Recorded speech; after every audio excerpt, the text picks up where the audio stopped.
welcome to Cruising the Kayfabe. I'm Mongo. Emily. And today is Topic Turmoil. So, due to people enjoying how we did the High Flyer episode on 420, super unrelated, wink wink, nudge nudge, poke poke, toke toke, we decided to bring back the old Tide Bucket of Fun. What are we calling this? The Bucket of Fun? Yeah. I like the Bucket of Fun. Now, since it's called the Topic Turmoil, what this is we've selected a bunch of random topics, we've put them in there.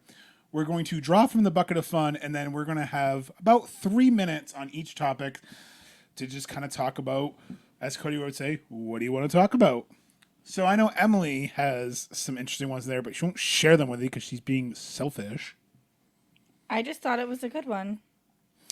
Well, I appreciate that, but I'm nosy as fuck, so I guess we got to get into this because I need to know what you put in, because you know all the ones I put in, because your handwriting is the one who has to write it, because if I wrote it, they're going to think that a 3-year-old did, which makes me feel really bad for our child, because if I have to write notes to his school, thank God they're emails, because otherwise they're going to think it's him. And the emails, they're going to think it's him if I write them. So 50-50, it works out. I was going to say, she's got the great handwriting, and I got the good emails etiquette, so...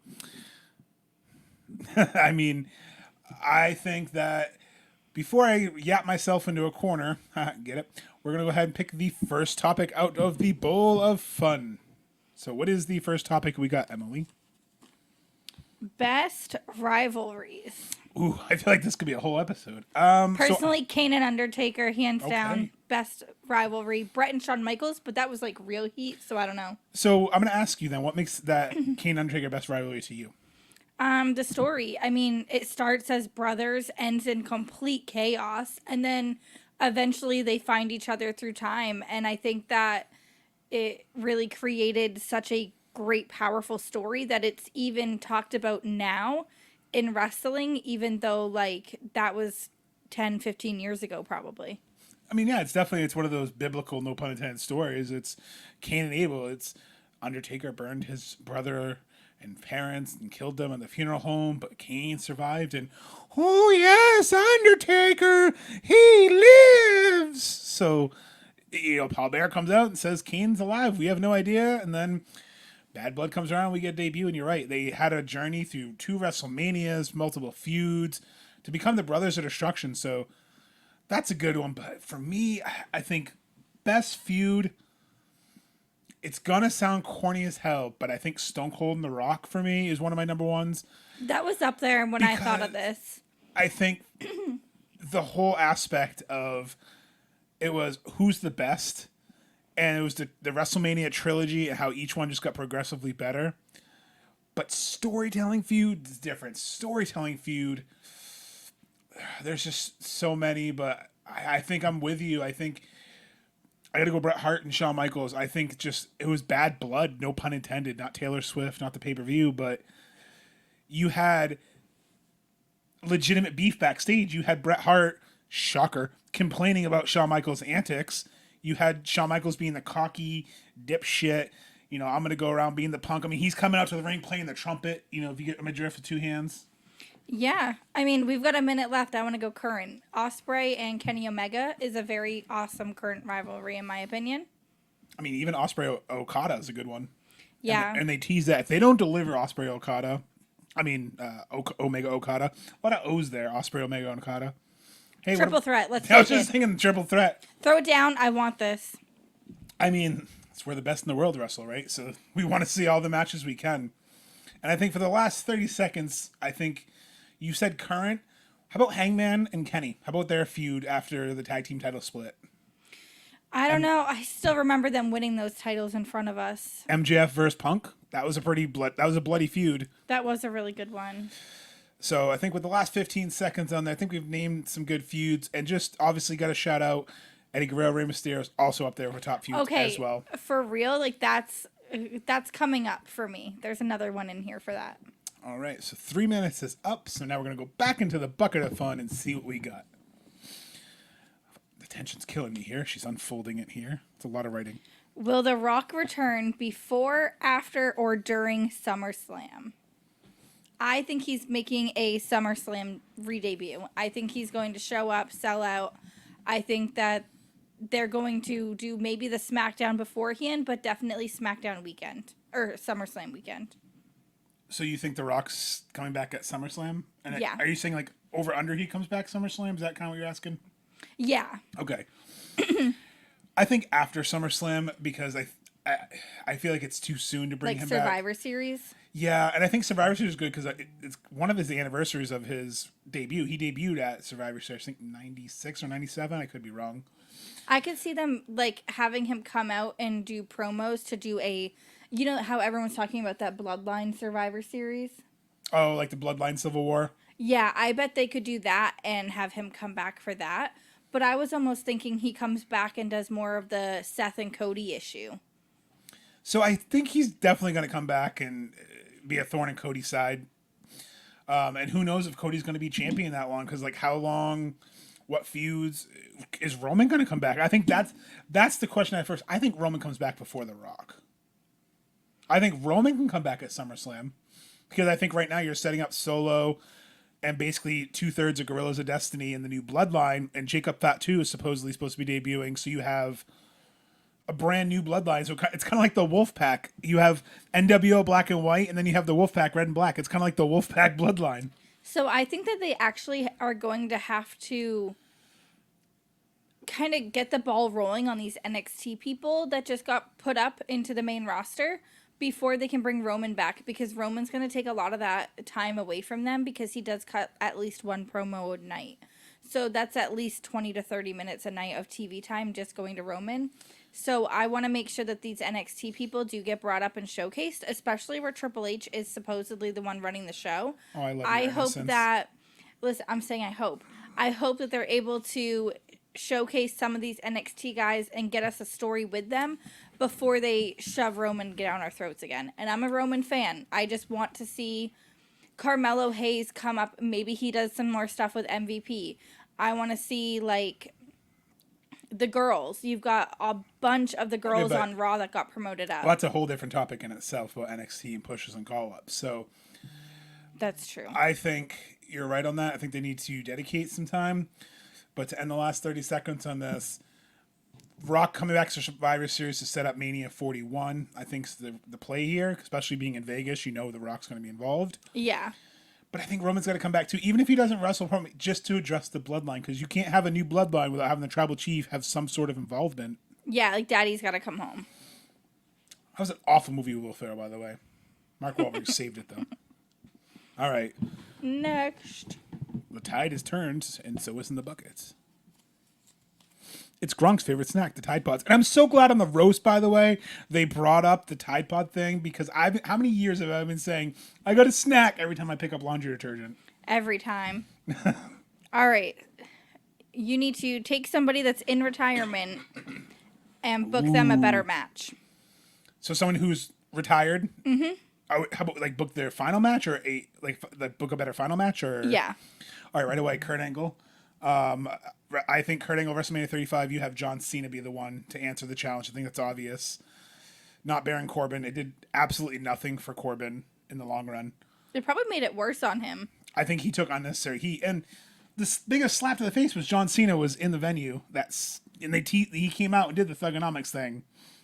We couldn't get it. Even John Cena says it should have happened. So I think that's one. Who do you have? Obviously Undertaker, I'm partial to his retirement. That was kind of really shitty. Also, like, Triple H. I think he never should have come back. I think the Batista one should have been his last. If not, like, honestly, the Sting match should have been Triple H's last one. That was epic. That match, like, his whole entrance, I mean... Yeah, but that was years before he was ready to hang up. Because then you wouldn't have gotten the Ronda match at Mania 34. You wouldn't have gotten the Batista that did happen match. after, didn't it?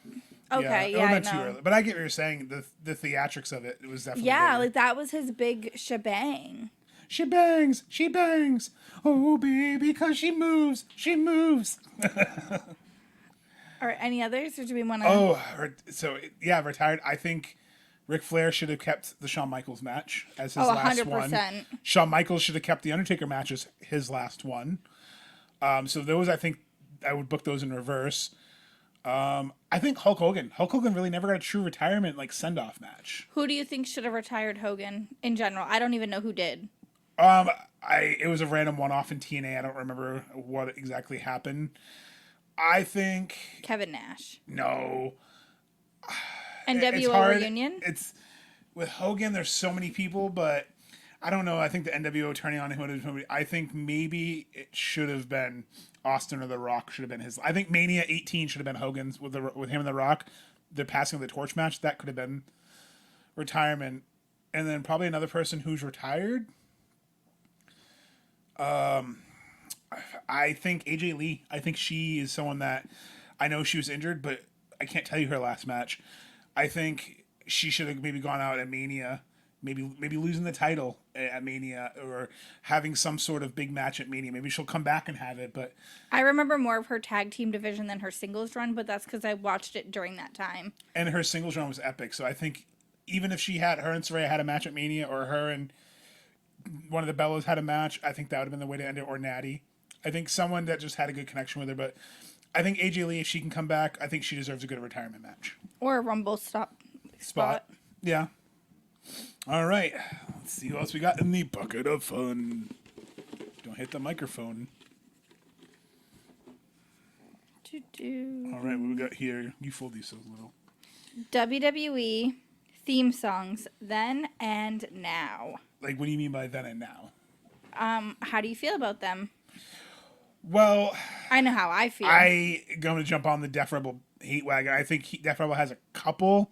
And when I say a couple, I mean like a handful of good songs. If that. But I think if you want my personal opinion, especially understanding how legal rights work, and no, I'm not Scooter Braun, but I think that CFO is Scooter Braun. I think they're just trying to take away all the CFO dollar signs. That's what I think Def Rebel is doing. I think they're rewriting everyone's songs so they can retain the music and have less licensing fees.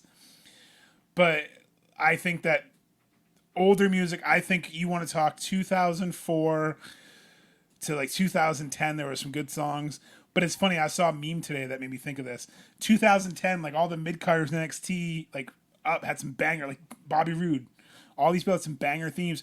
And then you'd have some top guys, you're like, what the hell kind of music is this? I mean, we have a good one like Cameron Grimes. So there are some good ones that get made. Cameron Grimes, that was pretty cool. I just want to talk about Naomi. Her new one sucks. Hate it. Nia Jax, completely terrible. It's disgraceful. She literally sounds like she's stomping her way to the ring. And guess what? That's how they announce her coming, is she's stomping to the ring. Can we just get with the times? Like, that's so fucking rude. I also think that when it comes to theme songs, that you have to fit the character, and some of these songs just don't fit the character. You know, and like you said earlier, Naomi, it's like some of them, it's like they have to tell you who they are because the theme songs are so fucking bad. Like, you're spelling Naomi. That is not a short name to spell. N-A. Oh, it's like, oh my God, just get to the friggin' theme song. Like, a May, yay. That was a lot better than this new one. And then you have someone like Bailey, like, always have a producer tag, Damage Control. Like, the memes are fire because I saw one that was like, can you imagine if CM Punk had one? It was like, I am the best in the world. And then it's like an awful remix of his song. It's like, they probably would. But can you imagine? Give it time. But can you imagine him not coming out to Cult of Personality like nowadays? No, I skip that song every time I have it come on my radio now. Can you imagine Roman not coming out to the head of the table? How iconic that's been to him. True. And even then, Cody like, Rhodes. Look at this Shield theme song after the Shield. Like the burner when it became Roman's, they lazily just gave Roman Reigns the Shield theme song. They just took out the Shield's intro. That's it was true. the same song. I'm like, man. So I think it was the only one who was like, thank God the big dogs got a new theme. I guess it's because I never heard the Shields. You heard it at music. WrestleMania? Yeah, I'm talking like in that time. I didn't know when it was like different than it being just Romans. I had no idea because I didn't watch it until literally that night. Fun fact: Kurt Angle used the Patriots' old theme song too. So I think it's funny. Ric Flair using Space Odyssey. So there's some iconic ones, but yeah, Def Rebel's freaking trash. So before I get on a Def Rebel rant, let's move on to the next bucket of fun. Yeah, I feel like again we could do a whole episode on how like music has changed. All right. Separate a current tag team and set them on their solo run. Ooh, see, this is when I put it in there because I wanted you to go first to see. You pick a tag team. I want you to separate them. I want you to book their solo run. All right. Take a tag team like They've already kind of separated. I'll still go with it. Private Party. I think that Mark Quinn and Isaiah Cassidy could do wonders separate and together. I think that they have the high flying ability to take on people like Action Andretti. You've got just a lot of high flyers like Pac. I want to see these guys showcase one-on-one. I want to see what they can do in the ring one-on-one with them. I think during Rumbles, it would be great. Sorry, Royales. It would be great to see them come together and help each other. But also, what if you could play Forbidden Door with just one of them? Wouldn't it be really cool to see a New Japan person come through and take on one of the high flyers? Yeah. I think so. I agree. I think I would break up Aussie Open, even though I know he's injured right now. Mark Davis has come back. Yeah, I think Kyle Fletcher has great. shown his indie run. I think Mark Davis could have a really good big guy that kind of run too. I'm not saying when I say break them up, I don't wish them to turn because I hate when tag teams turn. No, because then they get the Royale they come together when it matters. They don't have to completely be separated. Right. I think another one. It's hard, but the Acclaim, they've been teasing it. I think they do good separate because I think Bowens could have a good run. He could be TNT champion for sure. I think Caster as a heel going out there and just cutting battle raps as a dickhead. He's already kind of playing the dickhead on TV. I think that would work. I mean, it's hard because right now I think there's a lot of teams, but the Righteous. I think if you either Vincent and Dutch separately, I think you release them out there. I think they could do good things. So there's a lot of tag teams I think could do things, but will they? That's true. I think, as far as WB, Street Profits, I think Montez Ford. I think that could go on his own. I think they're in a stall out right now because I think being put in Bobby Lashley's group is just another knocked peg down for them. Yeah, maybe we can see Mello and Montez take each other on. I think that would be really fun. But it's not working. Yeah, Ricochet would be great with Montez. But unfortunately Dawkins just doesn't quite present himself as a solo. So I would be maybe match him up with someone else. He could do that. And I don't mean separate, make them both have to be single stars. I just mean maybe they're both to see what they can do. A lot of people wanted Trick Williams and Carmelo to stay a team, but we wouldn't have gotten that good feud. And we wouldn't have gotten Trick Williams to be, running NXT right now without that feud. So sometimes you got to kind of put teams together to give them more chemistry. So when they have their eventual match, it makes sense. That's true. All right, your favorite WWE feud? Of all time or currently? You pick. We'll do both. Well, we already kind of did best feud. So why don't we do currently? Because we already kind of did greatest of all time. So I think currently... Kevin Owens versus everyone. I just think it's funny because him and Randy are going to be a good feud. But probably Cody and The Rock. I know it was Cody and Roman, but Cody and The Rock drama was a really good feud. It really sucked me in. It got me more interested in watching Mania, watching The Rock just beat the living fuck out of Cody every week. Yeah, it was interesting to see where they were going to go with it, how far they were going to take it, where they are still, I believe, PG. Until they go to Netflix in January. Or is it January? I think it's January. Our subscription will probably go up $5-10. It's fine. Oh, we won't have Netflix by then. I already want to get rid of after Stranger Things. So... Stratton and Bailey are starting to build a good feud. Yes. I think that the women's division has the most with, Bailey and Io. Actually, Bailey versus Damage Control. I think that the women have a lot of stories going, and it's actually kind of fun. Obviously, Chelsea versus the Locker Room. Chelsea versus the GMs. Yes. I loved seeing her show up not only on NXT, but also SmackDown this week. I think, too, right now they're teasing AJ and Logan. I think it's a one-off, so I want to see Cody getting a good story that's not Roman. I think that's the next one I want to see is I want to see him getting a story that can help elevate him to the next level. He's got the title. He's had a great match. I mean, Meltzer just gave it 5 stars. See, suddenly people care about Meltzer's ratings because he gave AJ and Cody 5 stars. Again, I could care less about Dave's ratings. Most people could care less, but it was a good match. But what can we build off? Because he needs a good feud because to be a face champion, you got to have good stories or else the title one gets stale. So if you're not beaten down as the face, it doesn't quite work as well. yeah, if you're not facing adversity, because there's no point. Exactly. Right now, I think the women are telling great stories. The King of the Ring starting to get some stories developed that I like, and some stories. But like Sheamus had his third and final match with Gunther on Raw, where he got the shit beaten out of him. I think Ricochet's starting to emerge, and now the tension with oh my god, what is it? The Judgment Day. That's interesting because Finn seems like he's beefing with Punishment Martinez there, aka Damian Priest.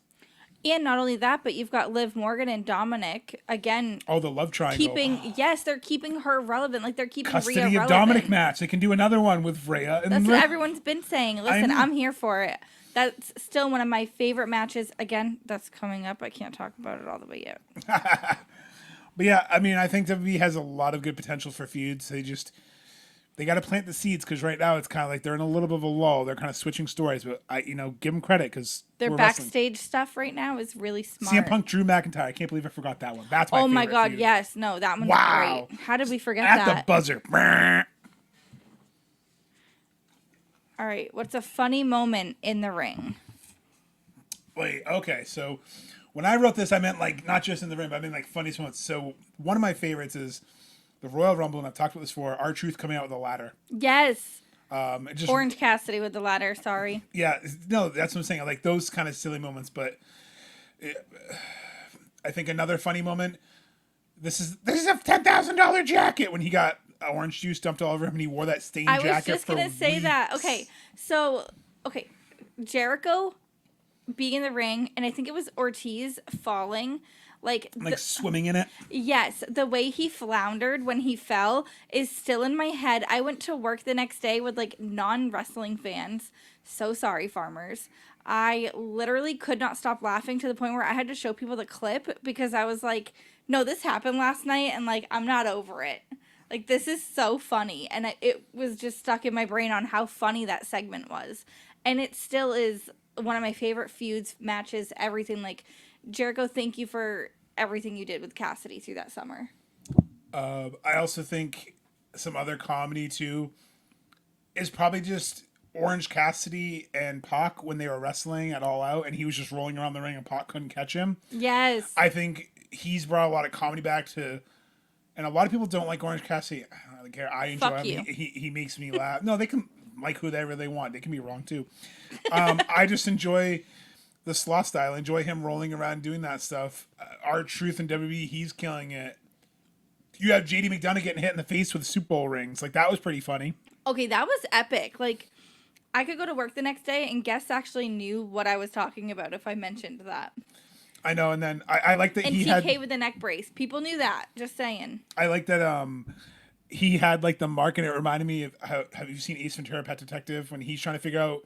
It just reminded me of Ace Ventura was trying to find the missing stone because he for those who haven't seen the movie, he goes in the pool after the dolphin's been kidnapped and he sees a diamond from a Super Bowl ring, so he's checking out all the players' rings to see who it is, and he keeps trying to check out these different rings. There's funny scenes, but this one guy, he's basically taunting, so he gets punched in the face and he runs in the bathroom. He's counting stones, and that's what he reminded me of when he had the print in it just mashed in his face. And also, I think, too, some underrated funny moments. I think some of the promos, now that, Triple H is in charge, I think they'll be a lot looser. So I think some of the verbal jabs are funny. I love MJF when he's on the mic. I love what Drew's been doing on the mic. I think overall they've brought a good blend of comedy to wrestling. So I think this era, these past couple of years in wrestling, the comedy's really come back where it's not cheesy. It's entertaining. And I think that's what's great about it. Yeah, no, for sure. All right, let's see what else is in here. Book a tag team. So take 2 solo people and put them together. I'm going to let ladies first because I know you have an idea. Tiffany and Charlotte Flair. Okay, so the California blonde kind of gimmick. Just the moonsault, and then Charlotte could put them in a 4. No, I can't even talk. I know what you mean. You could almost be they have similar aesthetics and move sets. And I love seeing tag teams that do things together, tandem style. I think that they could really make that work. Style.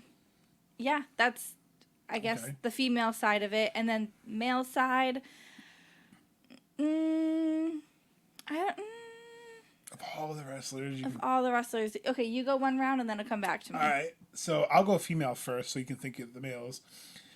Females, I think I want to bring back Sky Blue and Julia as an official tag team. I think they should want to run. I think they could be the queens of the Black Throne. Okay. Or how they already have the kings of the Black Throne with Brody and Malachi. They could be the queens. I think they would be a fun tag team. For males, it's really hard because I feel like everyone kind of teams together at one point. Yeah, that's what I'm having a hard time with too. But I think I'd like to see Yuta and Garcia team up. I think that would be a fun tag team for them together because I think they have similar styles.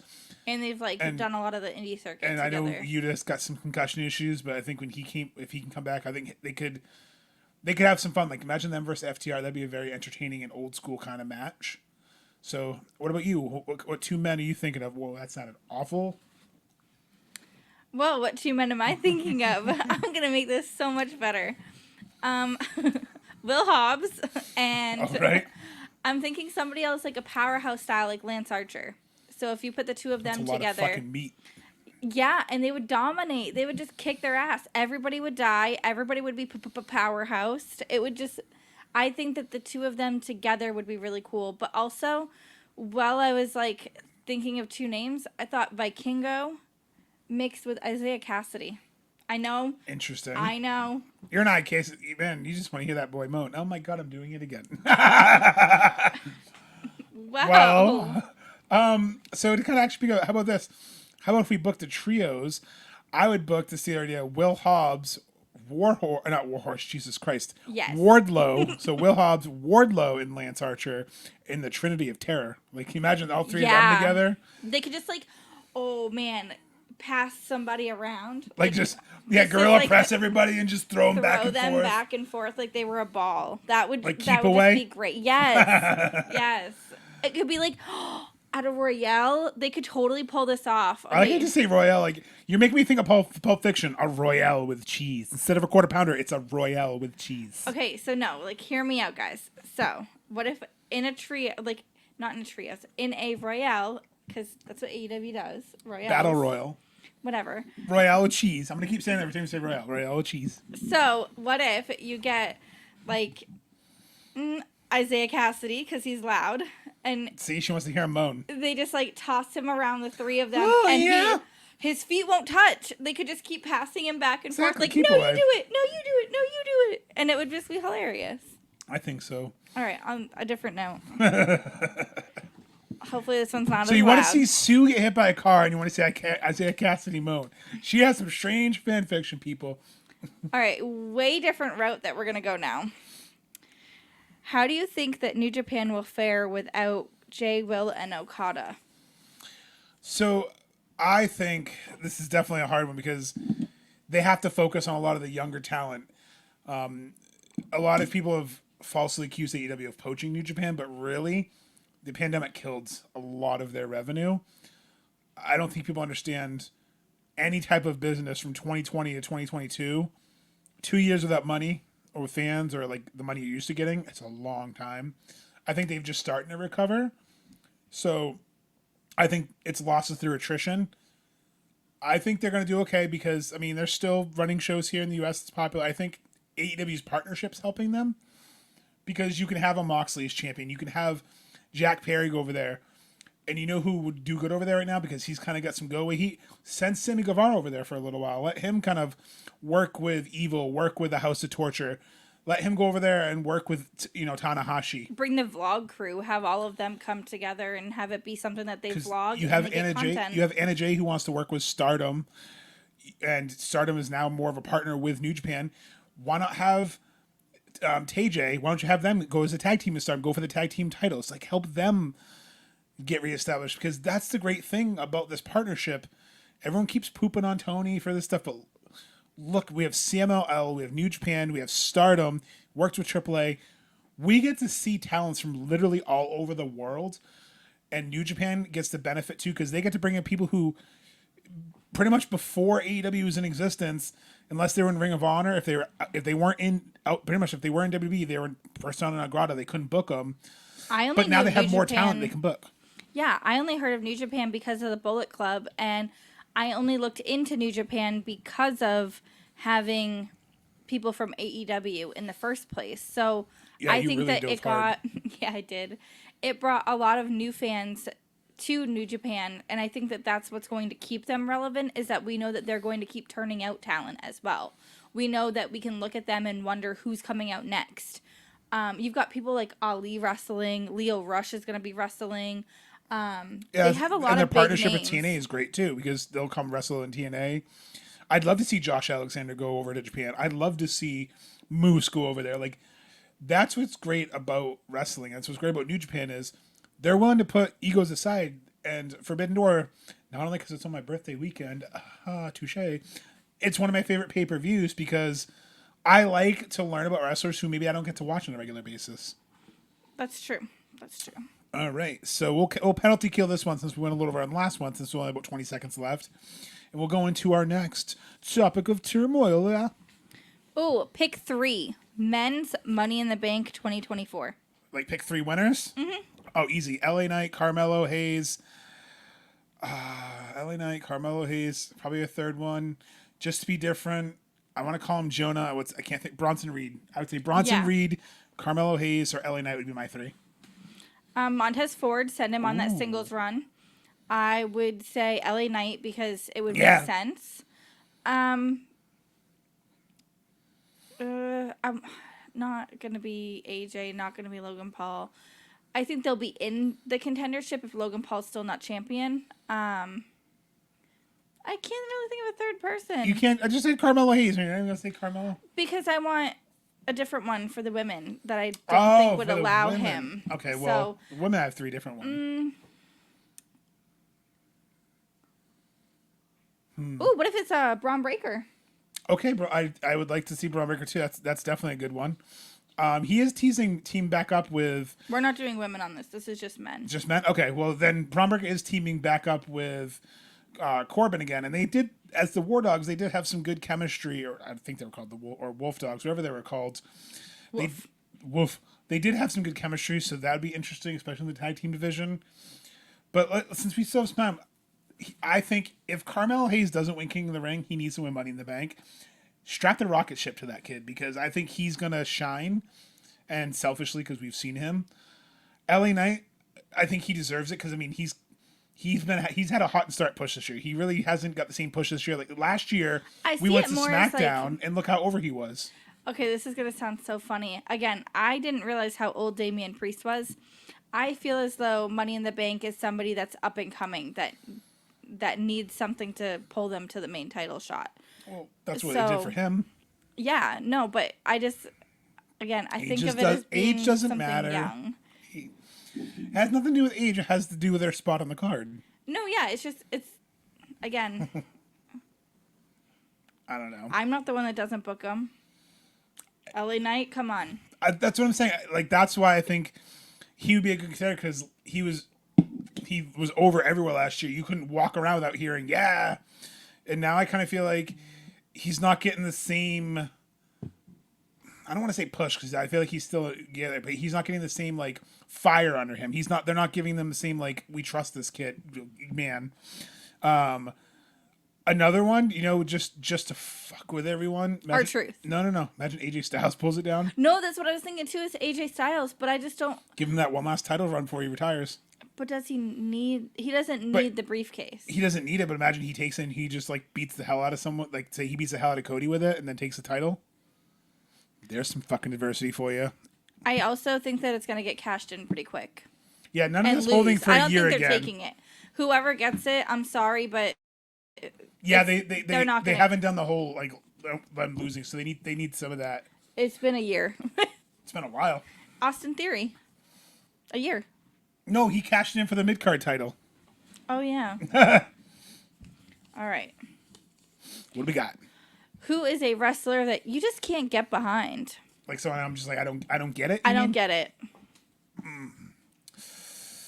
Are we gonna go controversial? I'm just kidding. Why don't you go first? Because I need to think about this for a second. A wrestler that I just don't get it. I just don't understand like a fan base. Elias. I never understood his fan base. I not once did I understand that. The gimmick was terrible. It was just not enjoyable for me personally. Sorry if you liked him. I think Adam Rose was better than Elias as far as the gimmick goes, and that says a lot. So this one's tough for me because there's a lot of them, and I'm trying not to like. I'm trying to find a way to say this without poo-pooing on them. Sami Zayn. I really like Sammy, but I don't get the hype. Like, I get the hype, but I don't get it to this point. I don't get the like when he was in the world title match, it never felt right, even with the story. No, he's like a mid card in a good way. He's a good mid card. And probably Judgment Day. I don't get Dominic. I don't get. Yeah, Dominic only is there because of Ray. I'm sorry. If he didn't have Ray as a dad, he never would have been hired. I don't get, like, I think it's that anti-humor. Like, I don't know, and this is going to make me sound like an old boomer here, but I don't get the, like, new humor where it's anti-humor, where the things you're not supposed to like, you like the reverse psychology shit. Like, he's cringy. He's cringy incarnate. He does not do it for me in the ring. He's very basic in the ring. He's a bump guy. He's someone who just get his ass kicked in the ring. Like you said, he's there because he's a nepo baby. He's charismatic. I'll give him that. He's funny, but like, I don't get, like, I don't think he's a good heel. I think people just like to boo him because people like to be a part of things, the crowd participation. So I think it's well, last week they were super fucking loud booing him. We got to be louder this week. I don't think he's got heat. I think it's more fun to boo him because everyone boos him. Yeah, like everybody loved Brock Lesnar for a while, and I was like, "What the fuck is this?" I was gonna say that's. I was surprised that wasn't your number one. Yeah, Brock Lesnar and Ronda Rousey. I just can't fucking stand her. I've never liked her. Oh my god! I can go on completely and say I have never. I remember talking to some girl at Hot Topic that. Oh, you stole my thunder! I ranted so hard at this poor girl at Hot Topic. I was like, she's fucking dumb. Oh my god! I just don't like her. She's just terrible. And now. My rewatch of Total Divas, I'm totally disappointed because I'm probably going to skip this season because the fuck? If Ronda Rousey, I guarantee you, I figured out this. I'm going to pause this for a hot second here. Hot take. I'm going to use my tinfoil hat and I'm going to tell you straight up, the only reason Ronda Rousey even did... Yeah, I know. The only reason Ronda Rousey did Total Divas is because they were willing to shoot more based at her house because she didn't travel as often.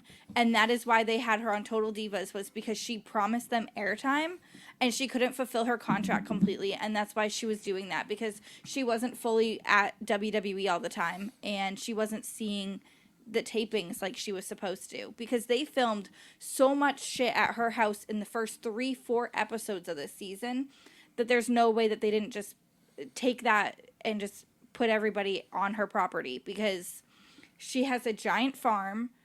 If she was upset with Lana for chasing, or I don't want one of the girls for chasing here. No, she was upset with somebody for like chasing her chickens around. Come on. This is also the same person that you can Google her and she has some of the world's worst takes. No, Ronda, not Emily. You can Google Ronda Rousey and she's got some of the worst takes. I don't want to say them because some of them are very controversial and Hot Topic. But that's why I said it's very ironic that you said the words tinfoil hat and Ronda Rousey in the same sentence, because it's very fucking fitting. So yeah, I've never liked her. I've never cared for her in WWE. Let's go back in the... That's it. Let's go back in the tub of fun before you get on to some more rage with... I'm going to get us canceled. No, she'll get herself canceled. It's hilarious. An underrated wrestler that needs a push. Montez Ford. I'm glad he's getting a match tomorrow night as we record this. Lee Moriarty.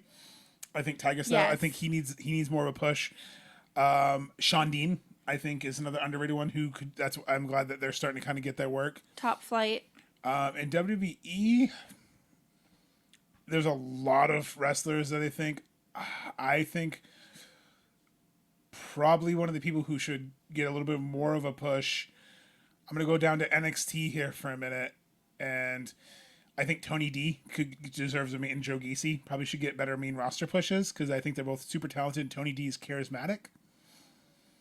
And I want to at least do one female for... Oops, I need to start the timer here, so we'll cut it off a little bit because I know I rambled for about a minute. Female for AEW. Anna Jay. I think Anna Jay has really shined through this year. I think this has been last year. Julia Hart and Sky Blue had their breakouts. This year, I think it's been Anna Jay and Willow. So I think each year there's been like 2 or 3 breakout women. And Billy Starks. I think Billy Starks deserves to get pushed to the main roster soon. I think she's shown she can hang with the best of the best. Yeah, I think that definitely. You know, I kind of like when Ring of Honor crosses over into AEW, not too heavily. But like one match a night isn't going to hurt. One match a week isn't going to hurt to make you want to tune into Ring of Honor. Especially those collisions where they have Rampage after. Yeah. Like tomorrow night as of this recording. So I think that it's really important for us to also look at that. I think definitely Billy Starks. Nick Wayne. Yes. I kind of want to see... I know they don't do intergender as much, but I want to see the two of them work together just because they did come up together in the independents. Maybe not together, but it would just look really cool to see them.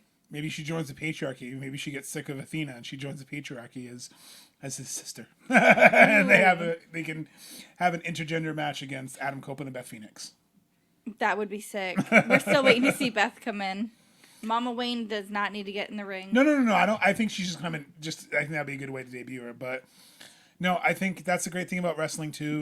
To end this last 30 seconds is we can all get behind talent, and it sucks when you see talent like a Ricky Starks not getting his push and not getting. But both rosters are so bloated. So who you may think should get a push, there might be fans on the other side of the world that are like, yeah, they suck. So like, it's great because there's so many talent. It's okay to rotate them out, and let's hope they get the pushes they deserve. Yeah, for sure. All right, who we got? This year's best WrestleMania gear. Best WrestleMania? What? This year's best WrestleMania gear. Oh, gear. I thought you said year. I'm like, no, gear. Good. 2024. I win. I was kind of disappointed by the gear this year at Mania. So mine's weird. So Becky, maybe. Just Becky's because was pretty sick. Because it was cool. Because it was her book.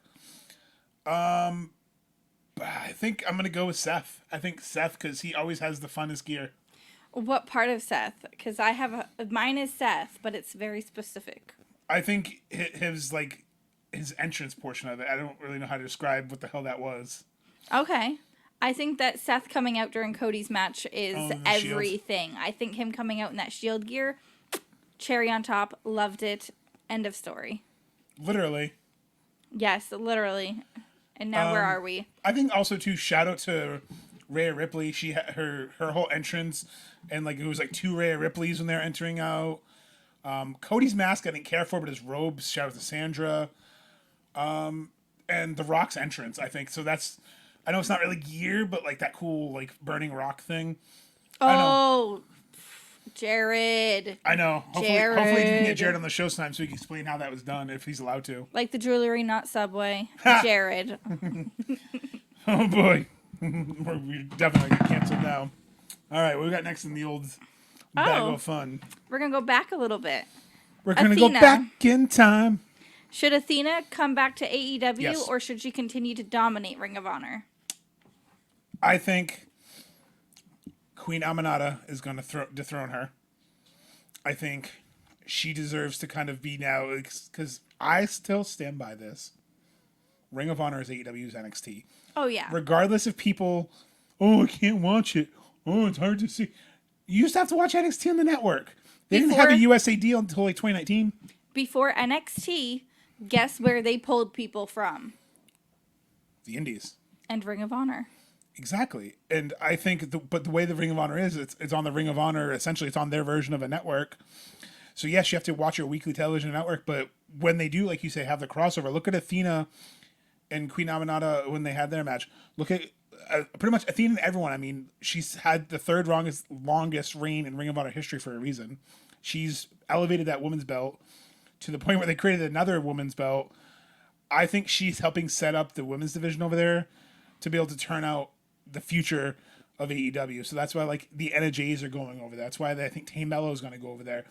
That's why I think Queen Aminata should dethrone her eventually, and she should go after a Tony or a Mercedes down the road, because she is that veteran. Give her that title match in AEW. Give her a spot on paper. She's earned it, and this has probably been the best run of her career because unfortunately she was derailed in WWE by injuries. Yes. I don't agree with you. I think that she shouldn't necessarily stay champion of Ring of Honor, but I think that Like be the veteran presence. she's the veteran. She is doing amazing work with those girls. She is training them up for television. She is working so hard. The Renegade twins are phenomenal. And I know that Athena's bending over backwards. She is really, truly helping this division and putting them on the map. There is a lot of women talent on the Ring of Honor, like, tapings and stuff. And I think that it's important to really focus on what they have going, and I don't want to take her out of it yet. I see a lot. It's a big controversy on where she should be. I wouldn't say so much controversy as it's definitely like a hot topic. Yeah, not like the clothing store where you yelled at the lady about Ronda Rousey. And I'm glad you told that story because no, you were kind of mean. We were looking at shirts and she literally sees a Ronda shirt and she's like, "Ew!" And then some girl next to her was like, "I like Ronda," and she's like, "Why? Oh, why?" And it was just comical because it wasn't like you were trying to be mean to her. You were just almost like, "How does anyone like this girl?" Please, if you can tell me why she's great, please tell me, because her MMA stuff was great, except for that one time. When I met Nunez. All right, what we got next? Your current thoughts on NXT? All right. I think it's a mixed bag. I know they're sending veterans, but I think there's too many veterans going down there now. I think Becky going down there and winning the title did nothing. I think Charlotte, it's like Charlotte a few years ago, randomly winning the title just so she could have won it again. I think on their own right now, you have Roxy, you have Trick, you have, I can never say his name, Obi. I think his name is the North American champion. You have feuds are set up. They just lost Dragunov. They lost Braun. They lost Tiffy. Who else did they just lose? And they just Carmelo, obviously. Blair Davenport just got called up. Oh, that's right. That's exciting. So I think that they're definitely good at building some of the new brand. I hope they go away from the athletes and go back to the indies because we can see that's kind of flamed. I mean, Gable Stevenson was just fired. Thank God, he's a piece of shit. Google him if you want to see why. He got all this big fanfare. Oh, he's an Olympian. He's going to be the next big athlete. Got a huge money contract, making more than most of the wrestlers in NXT. Barely worked, couldn't cut it, and unfortunately was released because he couldn't cut it. And I'm just glad that they need to focus on the talent they have. Like, you have, Regal's son there, the Quarter Catch Cup. You have the Tony D and his group. You have Joe Gacy. You have Chase U. You have a lot of talent in the women's division. Probably, honestly, their women's division is probably better than the main roster, like storytelling wise. And they're only going to get better in the ring. So I think NXT, if Shawn Michaels still can run it the way he wants, is in good hands. How do you feel about Ava running it? I was kind of hoping she wrestled, but maybe it's just not in her cards. I think she's awkward. I think watching her camera, she needs a little bit more time to run. She just doesn't. It's like me if I went on TV, like, all right, guy, like it doesn't feel natural yet. Like Talladega Nights, what do you do with your hands? And the hands just keep coming up. I walked out of that movie, so I don't remember that movie. All right, well, his hands just kept coming up because he didn't know what to do with his hands. The next thing you know, they were like this. And then they put his hands down, and then he's still talking, and his hands just end up like this again because he doesn't know what to do with his hands. They're just up here, and they're like, I don't know what to do with my hands. Yeah, and I think it's just more like it's just a weird presentation. Like they had that combine. I enjoy what she's doing and what she brings, but I do feel the awkward tension. It's just you can tell it's a learning experience. I'm not shitting on her. You can just tell she needs more time to grow and get used to the camera. But again, I think it'll be in good hands either way. So what do we got next? Next up is weirdest storyline. Oh, do you have any on top of your head? Because I have a few. Dog food. Every time I think, what the fuck? Oh, and Baron I think Corbin chugged dog food in Roman's face? Yeah, that's just my all-time. Because he was the big dog, damn it. And Natty having to fart. Oh my God. Oh my God. And then that time that Nia Jax got to put Lana through table after table after table after table after table. That no. Number one, Katie Vick storyline, Triple H and Kane.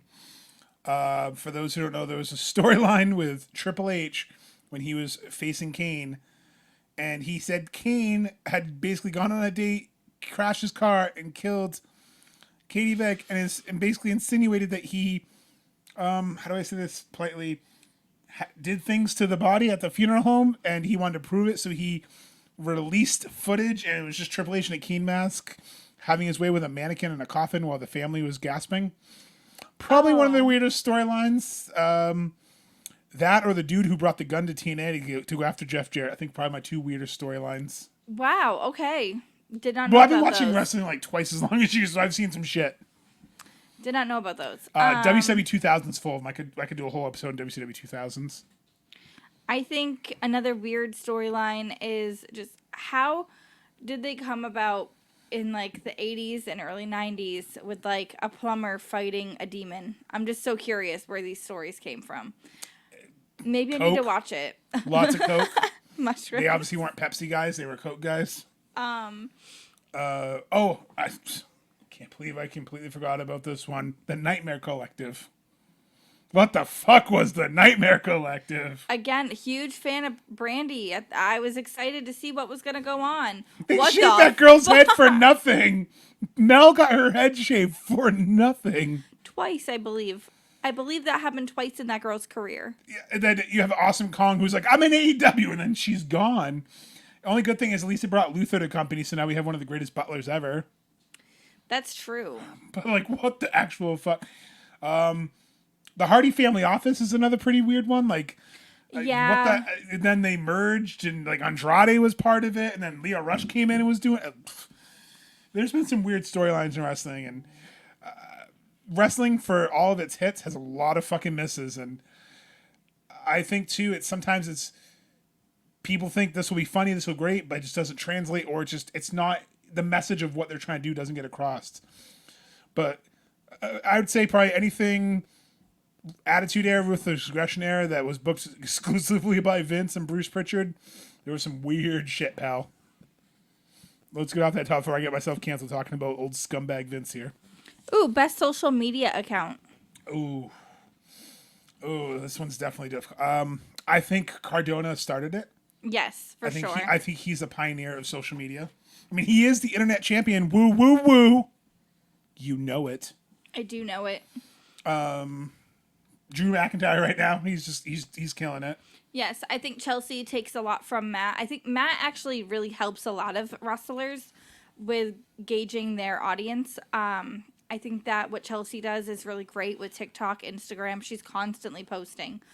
CM Punk, as much as you dislike him, he's a super troll. His Instagram is usually pretty funny. I guess it's because I don't fucking look. John Cena, his Instagram's the most random shit I've ever seen. You ever seen John Cena's Instagram? It used to be inspirational quotes, and No, that's now his it's Twitter. like... No, his Twitter's inspirational quotes.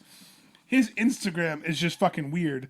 Like, it's not even usually plausible or making sense. It's just what DDP. pops John Cena. Yeah, he's inspiring. DDP posts a lot. Well, I mean, he works with everyone, but like here, just looking like this is John Cena say Stone Cold Sigourney. What? And then the plumber on the toilet. Like there's no captions. It's just random pictures. That's his actual account. Yes, this is John Cena. That's what I'm saying. He's got a weird ass. I want to say that somebody else I've just never really. No. I've liked him. No. I just don't. Not as a person. I think he's great in the ring. Oh yeah, he's a horrible person. Like, That's thank you for well known. doing Make-A-Wish so you don't go to hell. That's the only reason you do it. Wow. So you can tell she's been watching Total Divas, huh? Again, you know what season I'm on. Let's see what other social media is. This couple. Ray is pretty good at owning the trolls. Hers is pretty interesting to follow. A lot of thirst traps. Randy Orton usually makes me laugh because he'll clap back at people. But yeah, I really think Matt Cardona's Cake. Danhausen has a good social media presence.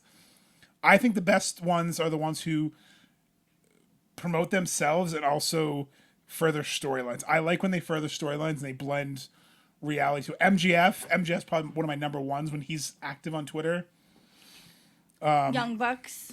Well, they're not really active as much anymore on social media. But when they are, you know it because they hint at stories. Yeah. But they got bullied offline basically years ago.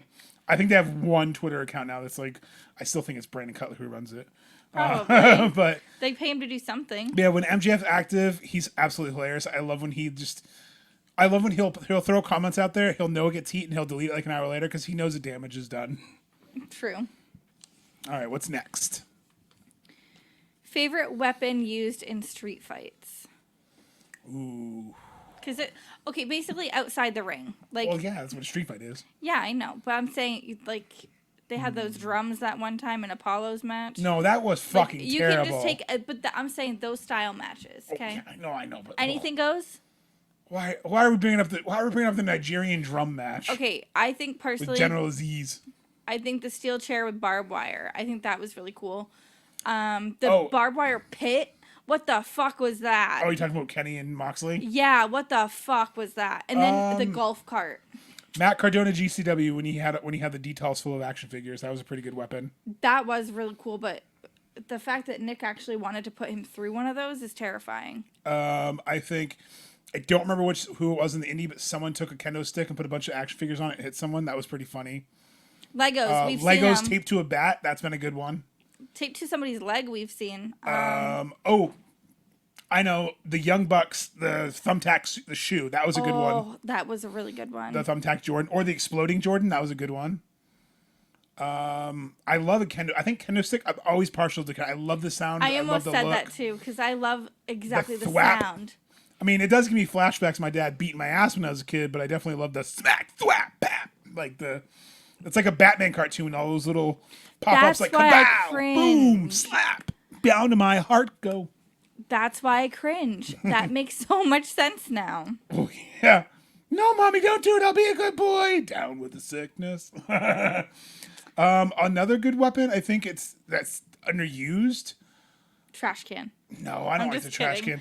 It's too damaging. I think a fire extinguisher is always funny when they just randomly blast it, like the collateral damage. Like they'll hit someone outside the ring with a fire extinguisher.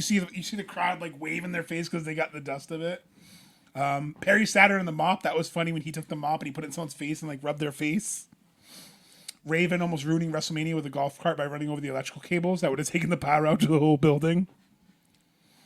You didn't know this? No, that's like Roosh. One of his first matches, he went to go for cables. Oh yeah, and he almost pulled the. He was pulling the TV cable, and they were freaking out back. And Aubrey's like trying to fix it and like trying to help. You know what? That's a great story. You know what I've always wondered? Matt Cardona is the indie god, right? Yes. And it's a play on Indiana Jones, correct? Yes. Why the fuck hasn't he brought a whip to GCW?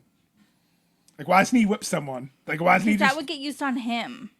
Yeah, but it's still, like, why hasn't he just, like, whip someone, like, right in the fucking back and then run away like a coward? He's the GM now. He could do it. Hold on a minute, okay? It's Broski. You know for a fact the only way he's getting whipped is by Chelsea Green. All right, well, what's in the next bucket here? The bucket of fun. Because Matt's about to have fun with that one. Who should utilize an animal sidekick? What does that mean? So in current wrestling, who could you see utilizing somebody like Damien? Like Like Bray had his spider. I think it would be cool if Baron Corbin and Braun Breaker come out if they had an actual fucking wolf that they was trained they walked out with. That would be pretty dope. Yeah, just no pyro. Well, yeah, no, not like Cody. Yeah. Yeah. I think Jade Cargo of the Falcon would be pretty cool. Like. Oh, I didn't know we were like really fantasy booking this. All right, I want to see Tyga Style come out with a tiger. What the fuck? I was thinking like a legitimate because I know Lance Archer. The fact that he never had a snake, I never understood after Jake the Snake was his manager. Yeah, no, that's exactly where I was going with it. I wanted to see Lance Archer come out with a snake at some point. How come Cody hasn't come out with a chicken to make up for that rubber chicken? Oh my God, stop. A chicken? I would die if I was in the crowd and a fucking bird was there. I'd just die. Just kill me now. I mean, Logan. I would say Logan's got to come out with something in Japanese, but he's already disappointed the Japanese people more than once in his life. On that note, so there was somebody that's been trying to get their snake involved, and I believe it's Julia Hart or Sky Blue. One of them have like a snake that they wanted to get involved, and they talked with Jake about it. They've talked to production. That would be House of Black with like a snake would be kind of creepy. I think it'd be kind of cool. Yeah. Also, hot take, I think Brody King's one of the best members of the House of Black. He's definitely the beef of them. Yeah. But I think last one, Animal. I think Will Ospreay, if he gets a chance, one of his entries, he has to walk out and has people behind him with goats. Yeah, just like a bunch of white goats. Yeah, make them all look nice, like show quality. Give them all like green and Show emeralds. quality goat. He doesn't know what they smell like, does he? I do know because we used to live in a town where there was a dude who walked around with a goat. Fun fact: he came into the bank I worked at once. The goat eat lollipops with the wrapper on because goats eat everything. So I'd give him a lollipop. You ever gone to a bank? They're like little dum dums with white wrappers on them. He just gave the whole goat the whole goddamn fucking lollipop, wrapper, stick and all. Yeah, they eat cans. They eat anything. It's terrifying. That is terrifying. How many bodies have they ate, Sheila LaBar? Oh, Jesus Christ. All right. If you could pick a book a wrestler has written, what one would be one of your favorites? I think Mick Foley's Have a Nice Day. That was one of my first wrestling books that I ever read. And it really opened my eyes to what wrestlers go through. It really made me understand that wrestlers are humans and they get injuries and they're traveling, because it talked about his rise from jumping off his fucking house to falling off the Hell in the Cell, and his wife's reaction, his kids' reaction, and then seeing Beyond the Mat after, like it all lined up with the book. And then the Rock's book too really got me appreciation of how he had to kind of like steal and cheat his way and survive. So like, I think those two books, and then Jericho, those Lion's Tale, those three books were the books that really spoke to me a lot. What about you? I've picked up a lot of them, but AJ's is the only one I have finished. I do, however, think that I read that book fairly quickly. Definitely really good, eye-opening. Somebody who I could relate to, which is what I always thought when I would watch her wrestle. I thought, wow, I got into wrestling because of her and Saraya wrestling. I think that I saw people like me on screen, and it was really empathetic, and I really enjoyed watching them. And then hearing her story made it even better. Yeah, and I think we have a lot of them, by the way. And I've read a lot of them too. There's been some bad ones, ghostwritten ones. I think another book would probably be Jericho has one that says "No" is a 4-letter word that I read pretty recently, and it's not really a book about him, but it's a book about taking chances on yourselves, not giving up. And when we were moving down here to North Carolina, it was a book that I read to kind of like bet on myself. And because for those who don't know, when I moved down here, I had to take a chance on a whole new career field, a whole new job path, uprooting, a career that I was in for 14 years. And that book was like, you know what? You don't know unless you try. And I think so. People can make fun of me for being a Jericho fan, but I think that book too also on a different level. And then last but not least, DDP. His book's absolutely inspiring, just because if you don't know DDP's story, you're living under a rock, because that man is probably one of the best humans on the planet. For sure. And I think we have time for one more topic. So why don't you shake, shake, shake. Shake, shake, shake, shake the Tide bucket. Was your name I thought you meant my butt. I mean, you can. It might help pay for all-in trip. Just kidding. Oh, this is a great last one. What's that? What are your thoughts on AEW split brand? So, like, them doing it, or... Yeah. What if they split their brands? What if they had separate rosters per each night? Like locking a roster? Yes. Okay. Not WWE. I don't like it. I don't like roster locks because I think it's hard to commit to. I think that it's okay to have dedicated talent, like, hey, this talent typically is on Collision, this talent, but don't set rules. Because you know what's going to happen. The second you set a rule and you break it, the internet's going to be all over your ass. It's just hard. I think they kind of have a soft split for a while, but you have 5 hours of television, you have a pretty big roster. You kind of want to rotate, because it's not fair, because you don't want fans to only go to Dynamite because they're going to see Will Ospreay and not go to Collision. So you kind of have to mix. So I think that's why I don't like it. I think it depends on the storylines that week. Like, what storylines are they going to be doing? Who's in a storyline? So I don't particularly like brand splits. I've never liked it even with WB because they don't stick to them anyway. I think the same thing. I think that it's stupid. I hate when people bring it up. I especially don't like the idea of them making Rampage a women's show because it would decline highly in ratings, not because the women aren't good, but because men are pigs. Because misogyny. You can say it. Yeah, I think that it would get in the way of, unfortunately, the fan base being spread out. And the issue with any type of entertainment is whenever there's a woman lead, they're always going to get more heavily criticized because there are some people out there, and again, this isn't a misogyny take or but who they don't want to see women's wrestling. They only want to see men's wrestling. There's some people out there who only want to see women, and that's fine. But I agree. I don't think they should do an all-female show. I don't think they should do all. Stardom and New Japan kind of do that, and that's great if it works for them, but it doesn't quite work in American wrestling. It can if it's done right, but it's hard because I don't think we're at a place right now where we can, so I agree with you. I think if they were to make Rampage anything, that should have been the Ring of Honor slot. Yeah. I think that's what you can make it. You can make it more women heavy, but if you make it just women, you're going to unfortunately lose viewers who don't want to see that. And I think for a last take on it, I think brand splits in general, the ideas are always great. The executions are always terrible. Yeah, no, for sure. It's just like sometimes you want to see the shakeups. You don't always, if you don't split them up, then you don't get a new rotating feud. You don't get a new rivalry. You continuously do the same story over and over and over and over again. And nobody wants to see the same story for 3 years.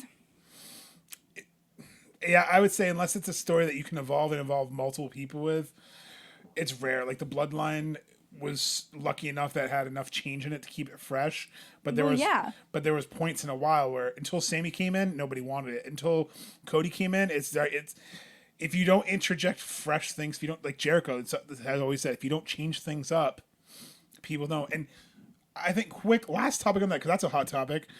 What are your thoughts on the IWC now flip-flopping and now liking Jericho again? Wait, they do? Yes. Because here's the thing people aren't getting. He leans into the hate and the criticism, and yes, do I think Jericho should be on TV all the time? No, but now he's even teasing, if I could be on all 2 hours of Dynamite, I would. I love that he leans into it. You want to fucking hate me? I'll give you a reason to hate me. Yeah. I mean, we're obviously huge Jericho fans. I think he could use a break and come back, but hey, if he's on fire, he's on fire. I wouldn't even say he's so much on fire. I think people are just accepting that he's going to lean into this gimmick. So I think on that note, though, I think it's time to wrap up the show here. I think we had some good topics, Turmoil. I think we should do this again sometime. I mean, we still got plenty in here. We can always add more. And you know what we should do? We should add a bunch of random shit in that, too. Like, not just topics, maybe wrestler names, so we can keep adding stuff. That can be our bucket of random ideas, too. I think we can have some fun. So let us know what other stuff. Make sure you like, make sure you follow, and subscribe to all of our socials at Cruising with Kayfabe. Check out wearetheundone.com. I heard that I'm going to be up there next month. I also heard we have a special guest visiting us this month. Yes, for my birthday weekend, kind of. We both get to celebrate birthday weekends with one of our best friends. Can't beat that. Can't beat that at all. So, well, thanks to Emily for making this a fun conversation tonight. Hope you guys all enjoyed it. And until next time, I'm Mongo. I'm Emily. And remember, always keep the kayfabe.